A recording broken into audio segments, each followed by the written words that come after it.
다음 주가 추수감사 주일인데 우리 교육자들이 이 추수감사절의 의미를 보다 우리 안에 좀 의미 있게 말 그대로 되새기기 위하여 좀 이 감사를 좀 나누는 일을 하면 좋겠다라는 이야기를 해서요. 보니까 샘플을 준비해 준 것 같아요. 나누어드린 약간 뭐 쇼핑백이라고 돼 종이백이고요. 뒤에는 보니까 우리 유치부 아이들이 그린 그림이 붙어 있는 것 같습니다. 그래서 좀 사실 요즘 시대에 저희 어릴 때는 이런 일 가끔 했거든. 추수감사 주일에 과일 하나씩 가져와서 이렇게 함께 모아두고 예배하곤 했는데 좀 의식적으로 불편을 좀 교회 올 때 사실 이런 거 들고 오는 거 좀 불편하긴 하죠. 그러나 좀 의식적인 불편을 좀 각오하시고 일에 함께 동참하시어 추수감사 주일이 가지고 있는 그 감사의 의미를 우리 안에 좀 풍성히 하였으면 합니다. 그 매주일마다 제가 뭐 개인적으로는 한 성도님께서 이렇게 과일 하나를 씻어서 이렇게 봉지에 담아서 저에게 전해주시거든요. 그러면 이제 저는 이렇게 예배 중간에 이렇게 사실 주일에 설교가 계속되다 보니까 시간이 많지 않아서 이렇게 중간에 그 과일을 항상 먹어요. 그런데 너무 맛있어요. 아마 본인이 드셔서 맛있는 과일을 제게 갖다 주시는 것이 아닐까 싶을 정도로 이렇게 어디서 사시는가 궁금하긴 한데 물어보진 않았습니다. 근데 그 마음이 고마운 것이겠죠. 뭐 성도들 가운데 교역자들 식사도 못하고 주일날 바쁘게 뛰어다니는 거 보고 또 샌드위치 사서 싸서 갖다 주시는 분들도 계시고 다 감사한 마음이 있습니다. 무언가 작은 것이지만 마음이 좀 있닿게 되어질 때 그 안에는 이제 감사가 또한 그 안에 격려가 나누어지게 되어지는 것이죠. 특별히 여러분 과일 가져오는 거 사실 교회에서 예산 집행해서 동네 혼자 계시는 어르신들 선물 갖다 드리는 것도 가능한 일이지만 여러분들 가져오신 과일은요 가락복지관과 함께 협력해서 어르신들 도시락과 함께 우리 어르신들에게 감사의 마음으로 전달해 드리도록 하겠습니다. 좀 더 담아오고 싶다 그러면 그냥 박스채 가져오셔도 돼요. 그러면 그거 잘 나누어서 필요하신 분들 감사함으로 전하도록 하겠습니다. 하루하루가 추워지고 있죠. 그만큼 따뜻함이 소중해지는 때입니다. 어제 제가 잘 시 안 읽는데 간혹가다 저는 수필 잘 안 읽거든요. 수필이나 시는요. 그래서 근데 가끔씩 좀 마음이 필요할 때가 있어요. 그래서 제가 가끔씩 읽는 시들이 있는데 겨울이 되면 이제 안도현님의 이제 시도 있고 연탄 한 장 그 시도 있고요. 이제 가을이 되면 저는 윤곽루 시인의 바람 부는 날이라고 하는 시를 읽습니다. 그래서 우리 교역자들에게 드리진 않았는데 이 시의 마지막 부분, 윤곽루 시인이 마지막 부분에서 이 시를 읽는 사람들에게 질문하는 내용이 있어요. 여러분 한번 들어보시죠. 몇 개의 마른 열매와 몇 잎의 낡은 잎새로 세상에 매달려 보았는가? 삶이 소중한 만큼, 삶이 고통스러운 만큼 몇 개의 마른 열매와 몇 잎의 낡은 잎새를 사랑해 보았나? 지난 주일에 올림픽 공원을 좀 교육자들과 산책할 수 있는 기회가 있었는데 어느새 그 찬란했던 가을 단풍도 조금씩 그 향연이 끝나가고 있었습니다. 그러고 보면 그 찬란함이 너무나 짧아요. 그래서 슬픈 게 아닐까. 가을 타신다라는 분들 종종 있잖아요. 사실 봄 탄다, 여름 탄다 그런 분들은 없는데 가을 탄다라고 표현하시는 분들은 꽤 있는데 아마도 그렇게 잠시 빛났다 쉽게 저무는 그 가을에 우리가 감정이입하게 되어지는 것이 아닐까라는 생각을 해봅니다. 아닌 게 아니라 요즘 보면 정말 힘겹게 매달려 있는 몇 개의 열매가 바로 나갔고 찬바람이 시달리고 아슬아슬하게 붙어있는 그렇게 몇 개의 잎새가 꼭 우리의 삶이 아닌가라는 생각도 드는데 이러한 때 우리는 또다시 추수감사 주일을 맞이하게 되어집니다. 다음 주일이 어느새 추수감사 주일인데 한 해를 우리가 정리하고 결산해야 하는 때이죠.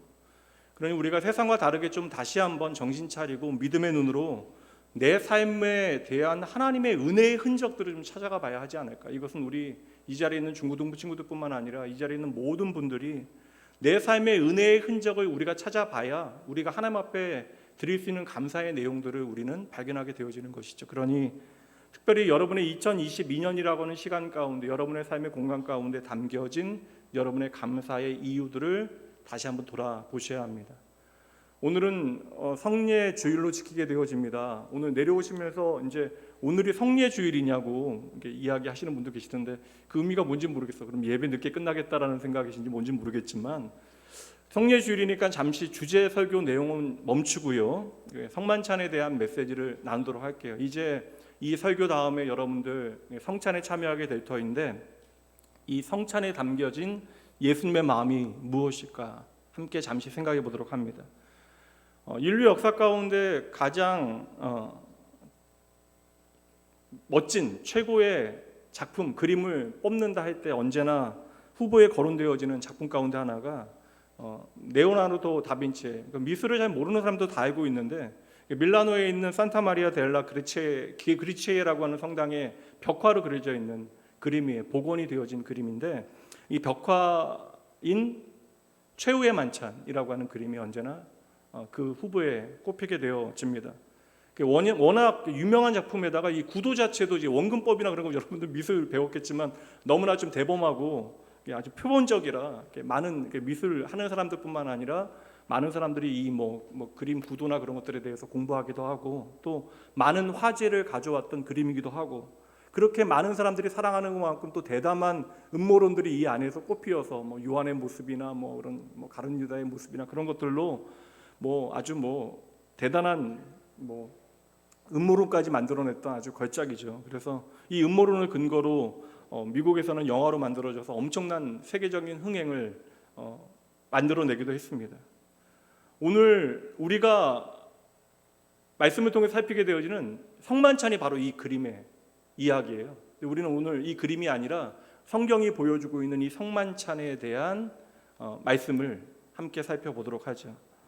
사실 예수님의 십자가에서 죽으시는 것과 부활하시는 것의 서막과 같은 것이 바로 이 유월절 만찬, 성만찬인데, 이 유월절 밤에 제자들과 예수님께서 함께 나누셨던 어찌 보면 저녁 식사예요. 이 저녁 식사를 통하여 인류 역사의 운명을 뒤바꿔 놓는 엄청난 메시지를 주님께서는 오늘 우리에게까지 전해주시기 때문에 우리가 이렇게 함께 모여서 때가 되면 성찬을 통하여 하나님의 은혜를 다시금 되새기게 되어지는 것이죠. 그렇다면 왜 성경은 이렇게 하나같이 이 유월절 저녁 식사를 우리에게 펼쳐서 자세히 중요하게 보여주고 있는 것일까?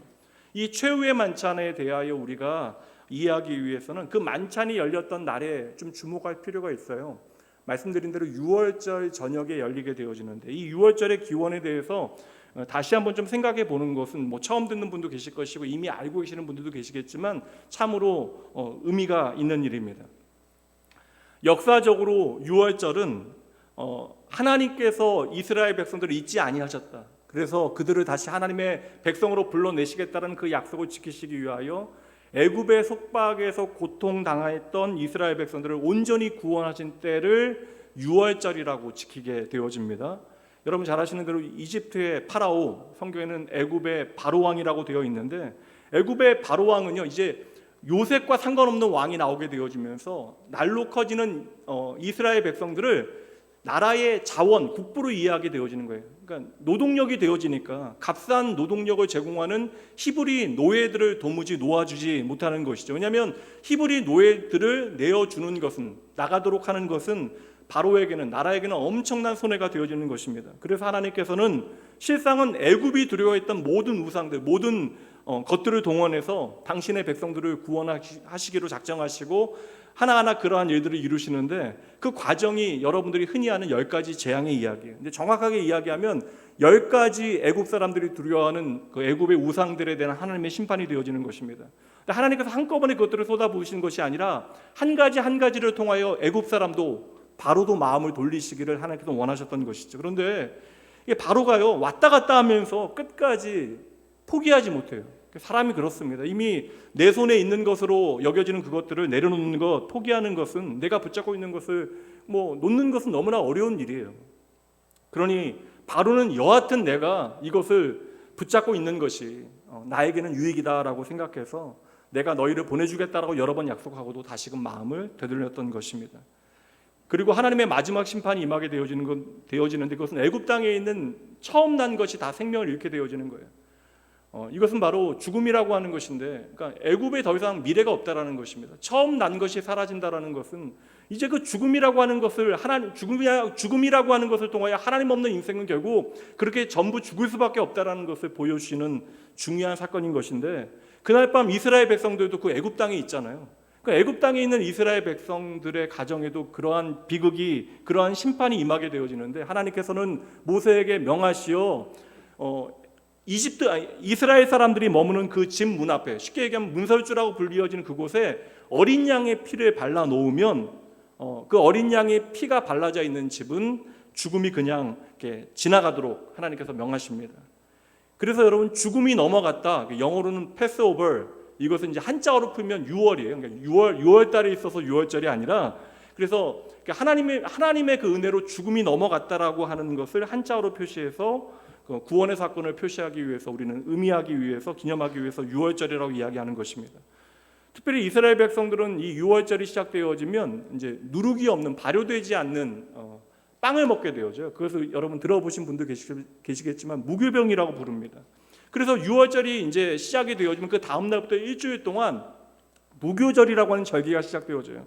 그래서 그 절기에는 특별히 광야에서 우리를 돌보셨던 하나님을 기억하면서 무교병, 그러니까 애굽을 나오게 되어진 것이 이스라엘 백성들이 노력하고 준비하고 투쟁해서 얻어내는 것이 아니라 오직 하나님의 은혜로, 강권적인 능력으로 이루신 일이기 때문에 그들이 전혀 생각하지 못했다가 그냥 식사를 준비하다가 발효되어지지 않은 떡반죽 그릇을 그냥 가지고 나오게 되어진 거예요. 그래서 그 모든 긴박했던 상황 가운데 신실하셨던 하나님을 기억하여 누룩 없는 빵, 무교병을 먹게 되어진 것이죠. 물론 영적인 의미가 있지만 이 시간에 그것들을 다 나눌 수는 없습니다.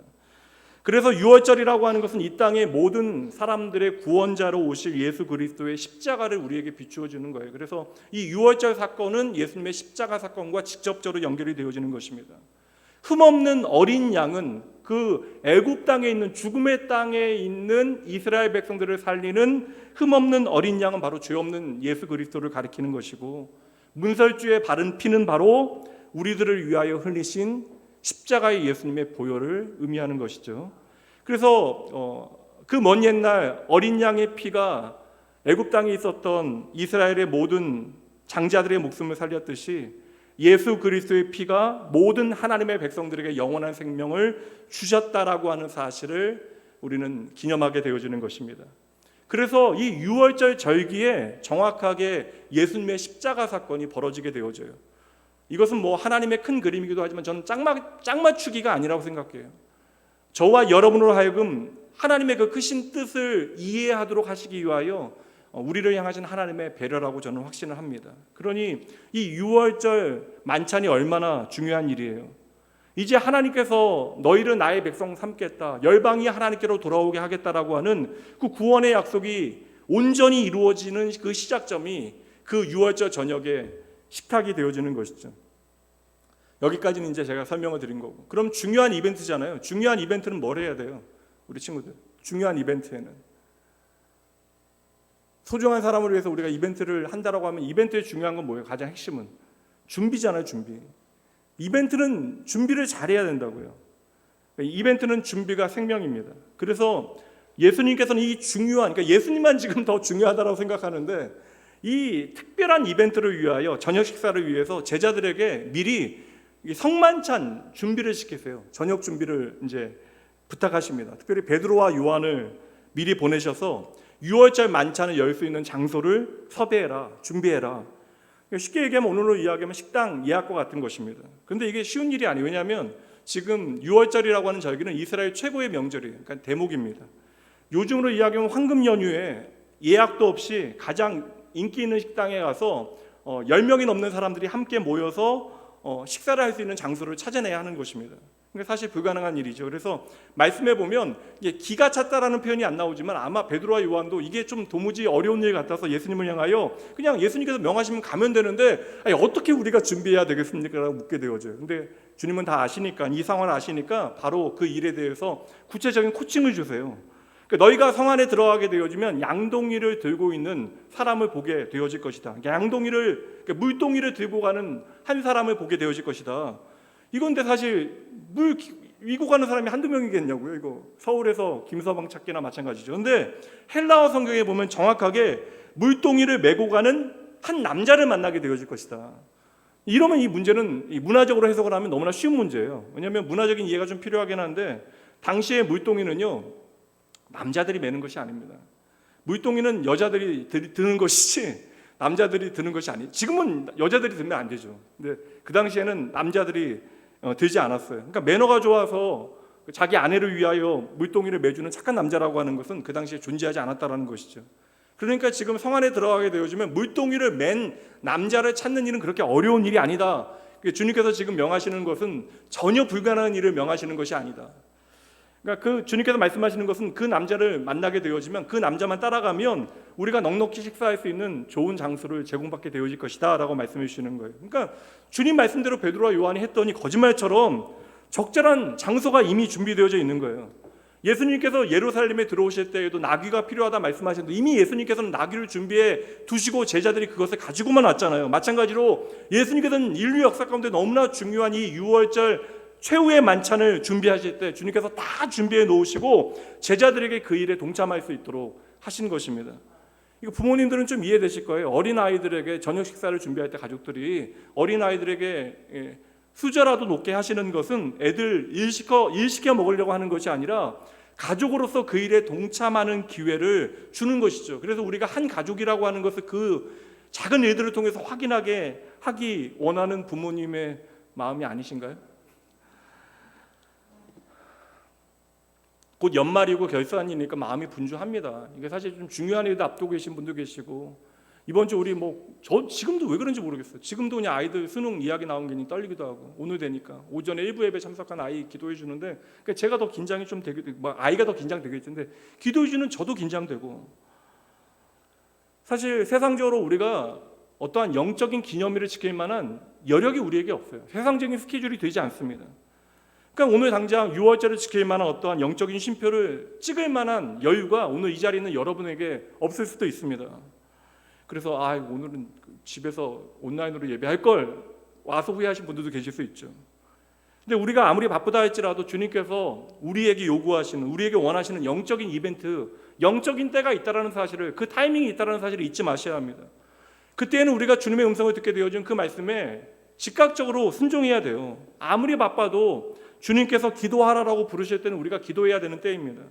여러분 하나님께서 우리를 예배하라고 부르실 때는 우리가 그때가 예배할 때가 되어져야 하는 것이죠. 우리가 진정 회복의 때를 기다리는데 하나님의 부흥의 때를 우리에게 보여주시고 주님께서 부르실 때 우리는 믿음으로 응답해야 우리는 부흥의 때, 회복의 때를 경험하게 되어지는 거예요. 우리를 힘들게 하시기 위하여 하나님께서 우리를 헌신의 자리로 부르시는 것이 아니라 그 헌신의 자리로 저와 여러분을 부르셔 하나님의 자녀답게 성장시키는 그때가 있다는 사실을 먼저 믿으셔야 하는 것이죠. 그러니 아무리 여러분 오늘 개인의 사정이 어렵고 복잡하고 힘들다 할지라도 우선 예수님의 말씀이 있으면 그 말씀대로 우선 가야 돼요. 여러분 묻고 따지지 말고 우선 가는 것으로부터 출발해야 됩니다. 순종해야 여러분 그 말씀이 나에게 의미 있는 말씀이 되어져요. 그 말씀에 순종해 봐야 기록된 말씀이 내 삶의 의미로 생명으로 역사하게 되어지는 것이죠. 그러면 그 순종의 자리에 바로 하나님의 준비하신 축복, 은혜의 만찬이 우리를 위하여 준비되어 있는 것입니다. 제자들은 처음 생각할 때 우리가 참으로 힘든 과제 하나를 끝내야 된다라고 생각했는데 이제 이 저녁 식사를 통해서 그들의 평생에 그리고 2000년의 교회 역사 가운데 잊지 못할 엄청난 일들을 경험하게 되어지는 거예요. 이렇게 중요한 의미를 여러분들에게 설명드리고 오늘 본문의 말씀 보도록 합니다. 주님께서 말씀하십니다. 이르시되 내가 고난을 받기 전에 너희와 함께 이 유월절 먹기를 원하였노라. 주님께서 말씀하시는 거예요. 내가 오늘 너희와 함께하는 이 식탁을 너무나 원하였다. 다른 번역본에도 다 동일해요. 간절히 주님께서 원하셨대요.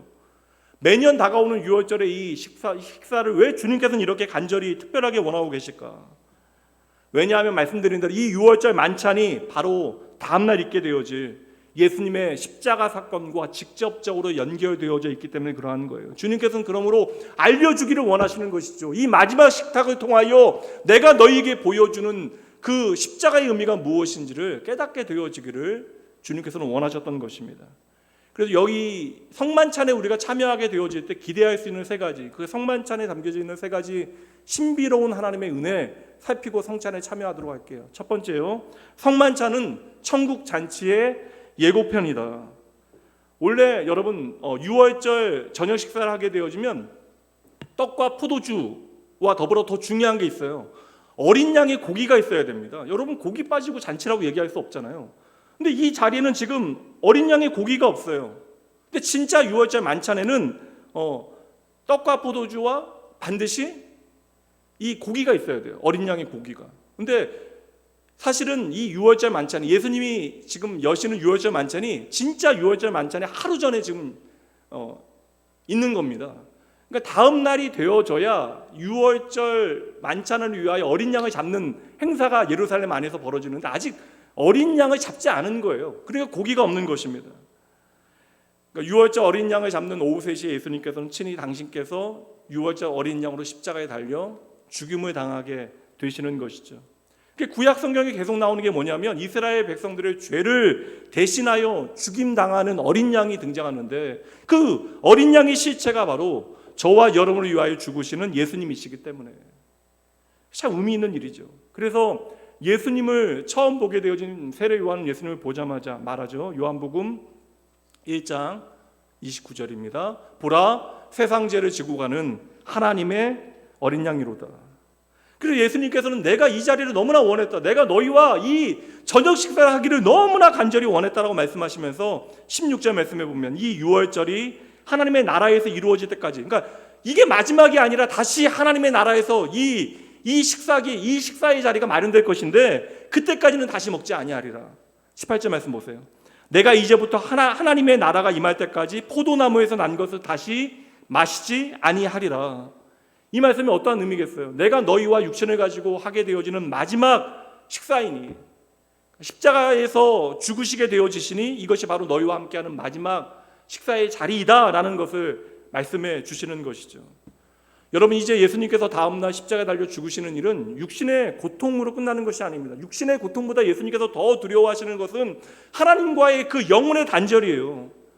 그러니까 세상 죄를 짊어지고 그 죄의 대가, 하나님과 영원히 단절되어지는 그 끔찍한 일을 경험하여야 하기 때문에 겟세마네 언덕에서 예수님께서는 그 모세혈관이 다 터져 흘리는 땀이 피가 되어지기까지 뭐라고 기도하세요? 주의 원대로 이루어 달라라고 기도하시지만 또한 더불어 이 잔을 내게서 옮겨달라. 그러니까 이 죄의 무게가 얼마나 무섭고 끔찍한 것인가를 우리에게 보여주고 있는 것이죠. 그러니 주님께서는 정확하게 알고 계시는 것입니다. 이제 예수님께서 십자가의 죽음을 통하여 이제 하나님의 백성들이 하나님께로 다 함께 나와서 어린 양의 혼인잔치에 참여하게 되어질 그 감사의 자리를 이미 믿음으로 바라보고 계시는 거예요. 그 장차 하나님의 나라에서 어린 양의 혼인잔치에 너희들이 함께 동참하게 되어질 때까지 오늘 이 식사가 마지막 식사가 되어질 것이다. 그러니 여러분, 성만찬은요 그냥 의식에 참여하는 것이 아니라 천국의 잔치를 오늘 내 삶의 자리에 미리 당겨 우리가 경험하게 되어지는 것.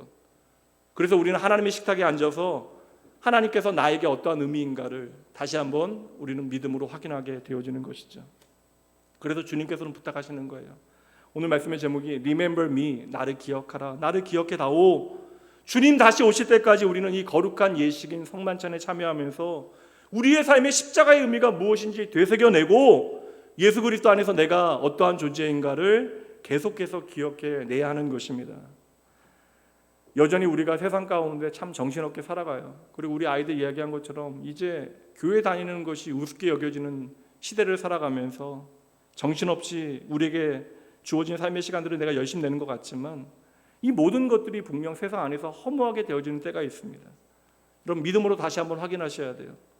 우리는 하나님의 어린 양 되신 예수 그리스도께서 죄의 사슬을 끊어내시고 이제는 천국 잔치에 참여하게 되어질 하나님의 자녀 되어짐을 이 거룩한 만찬을 통하여 믿음으로 고백해내셔야 합니다.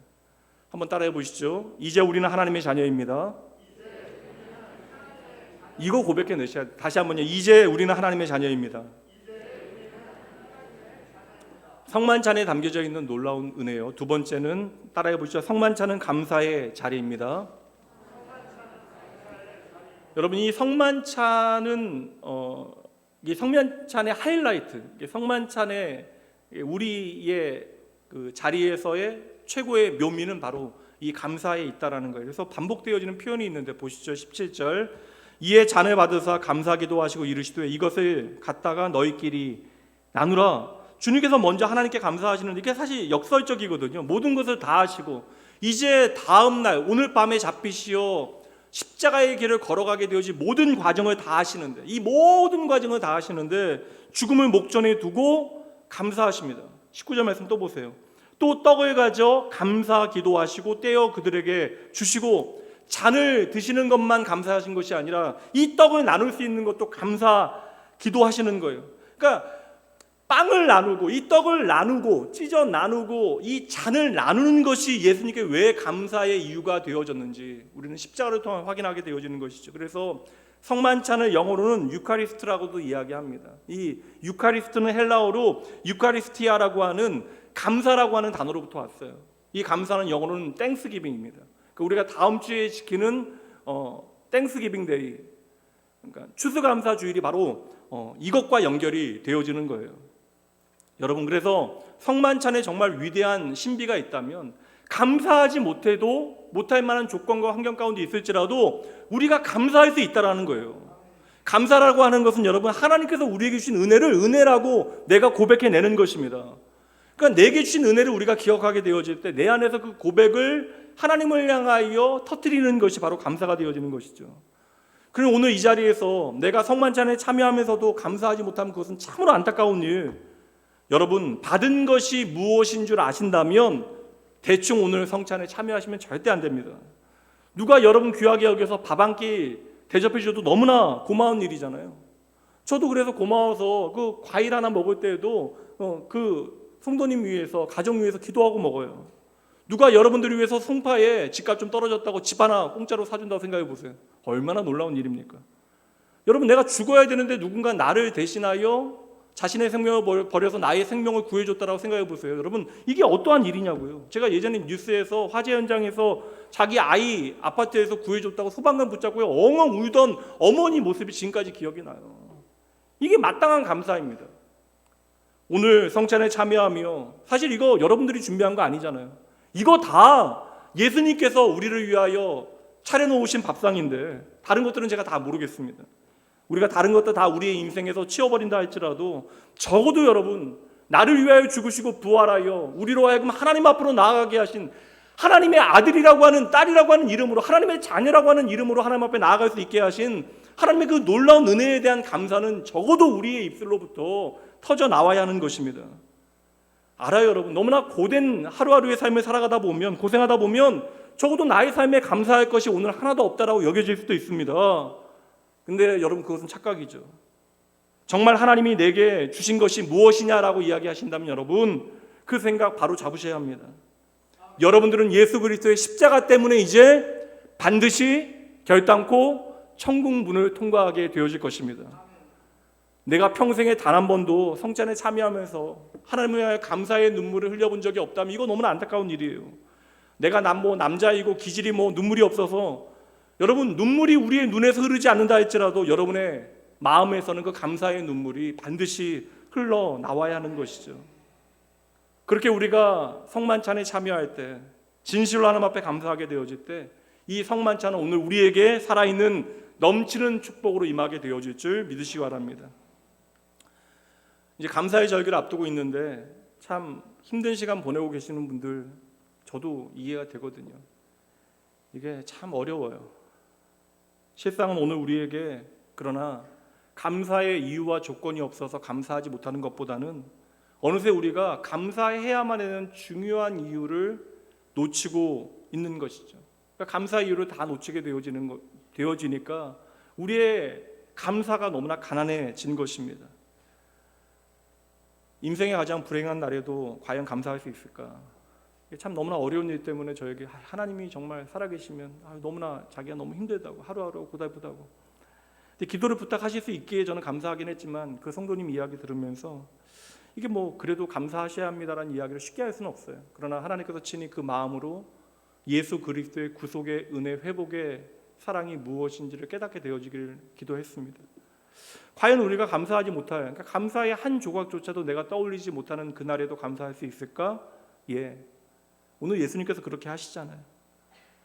죽음을 앞두시고도 예수님께서 감사기도 드리십니다. 그러니까 여러분 생각해 보세요. 감사가 가능한 순간입니까? 모르면 여러분 잠깐 그럴 수 있지만 예수님은 다 알고 계시잖아요. 그 다락방에 어떠한 사람들이 모여 있어요. 교활한 유다는 이제 구석에서 예수님 어느 순간에 팔아야 하는가 타이밍만 보고 있습니다. 성급한 베드로 예수님 사랑한다 이야기하면서 엉뚱한 이야기만 늘어놓고 있어요. 이제 내일이 되면 예수님은 제자들에 팔려 십자가를 지시게 되시고 그때 모든 제자들은 도망가게 되어질 것입니다. 그럼에도 예수님은 하나님 앞에 그들과 함께하는 것을 감사하고 계세요. 가장 어두운 밤을 보내시는 그 순간에도 하나님의 그 선하신 뜻, 합력하여 선을 이루시는 하나님의 놀라운 구원의 큰일이 이들 모두의 삶에 일어나게 되어지기에 주님은 감사의 이유를 붙들고 하나님 앞으로 나아가시는 것이죠. 그래서 여러분, 믿음으로 해석하는 감사는 우리가 상황과 조건을 통해서 감사하는 일은 당연한 일이고요. 믿음을 통해서 해석하게 되어지는 감사는 나의 하나님을 내가 기억한다. 그 증거가 바로 감사가 되어지는 것이죠. 오늘 이 자리에 성찬에 참여하는 여러분 모두에게 그 하늘로부터 나에게 주어지는 감사의 이유를 분명 붙들고 참으로 감사의 축복을 누리시는 여러분 되시길 주님의 이름으로 축복합니다. 이제 마지막 하나요. 마지막 성만찬에 우리로 경험하게 되어지는 놀라운 신비는 공동체라는 거예요. 성만찬의 신비는 바로 공동체에 있다. 이거 확인하고 성만찬 예식에 참여합니다.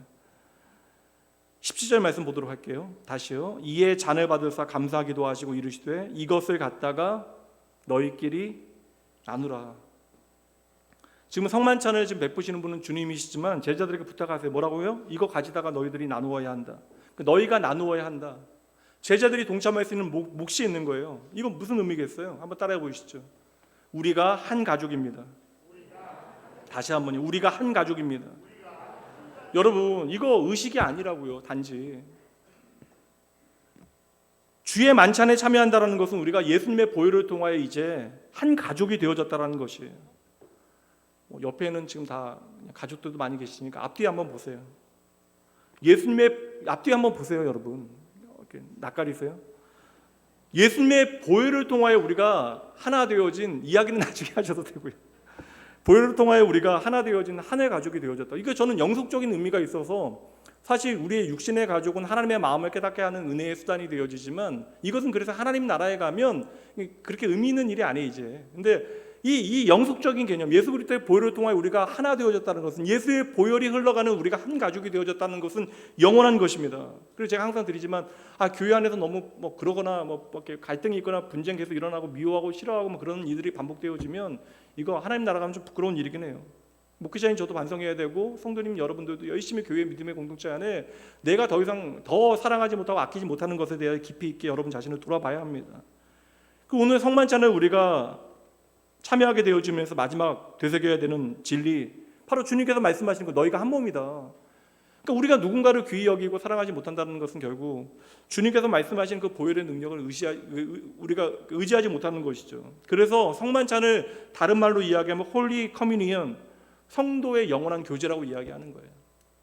교회는 사실 어떠한 이익 공동체가 아니잖아요. 여러 가지 가치들이 충돌하게 되어지는 자리입니다. 원치 않아도 어떠한 갈등들이 만들어지게 되어지는 것이고요. 교회 안에 보세요, 여러분. 동호회보다도 못해요. 사실 엄밀히 말하면 어떠한 이익을 공유하는 부분이 없어요.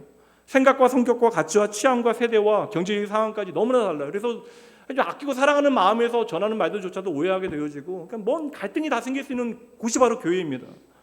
그러니까 사회적으로 이야기하면 도무지 섞일 수 없는 사람들이 다 같이 모여 있는 곳이 바로 교회. 진입 장벽이 가장 낮은 공동체가 바로 교회입니다. 물론 가장 높죠. 하나님의 사랑, 하나님의 부르심이라고 하는 기준이 있긴 하지만. 그래서 예수 그리스도의 그 피 흘림이 살아 있었던 예수님의 그 십자가에 피 묻은 증인들조차도 초대교회 안에서요 그냥 뻔하고 뻔한 일들이에요. 교회 안에 부자들이 가난한 사람들과 함께 겸상하기를 싫어요. 우리나라에도 이제 보면 초기 그리스도인들이 예수 믿은 다음에 함께 예배는 드리는데 무언가를 같이 하지 않아요. 그러니까 양반과 쉽게 얘기하면 이렇게 나쁜 이야기로 하면 양반과 천민들이 쌍놈들이 같이 하지 않는, 상놈들이 같이 하지 않는. 그래서 이렇게 노비가 공 던지면 야구하는데 공을 안 받아요, 양반은. 교인들도 그런 일들이 벌어졌어요. 가치가 변환되는 시간이 걸리죠. 초대교회 안에도 그랬는데 예수님을 봤던 사람도 그러는데 우리가 어떻게 하나 될 수 있을까? 우리가 어떻게 서로 사랑할 수 있을까? 그리고 오늘도 변함없이 성만찬을 통하여 답을 찾아내셔야 합니다. 우리가 예수님의 보혈을 통과하면서 우리는 하나가 되어지는 거예요. 그리고 이 성만찬은 마지막 우리가 한 가족임을 확인하는 자리, 되새기는 자리. 그러니 이 자리는 여러분 결코 우리가 합의해서 좋은 사람 되기로 결단해서 친해지는 자리가 아닙니다. 교회는 정말 별의별 사람들이 다 모이게 되어져요. 그리고 복음적으로는 별의별 사람이 바로 나라고 하는 사실을 인정하셔야 합니다. 모든 사람들이 다 성깔이 있잖아요. 옛사람은 여전히 살아 있습니다. 그러다 보니까 교회 안에 상처받는 일들 분명히 있을 수 있죠. 그러나 여러분, 우리가 이제 예수 그리스도 안에서 용서받은 죄인이라고 하는 사실을 깨닫고 주님께서 나를 용서하셨듯이 나도 누군가를 용서하는 일들을 기꺼이 감당해야 합니다. 그러니 이 성만찬에 참여하면서 다시 한번 서로를 끌어안는 은혜의 자리가 되어져야 하는 것이죠. 그러니 이 성만찬은 여러분 그저 그냥 떡 하나 먹고 포도주 마시는 의식이 아닙니다. 캐톨릭에서는 사실 이것 자체가 의미가 있다.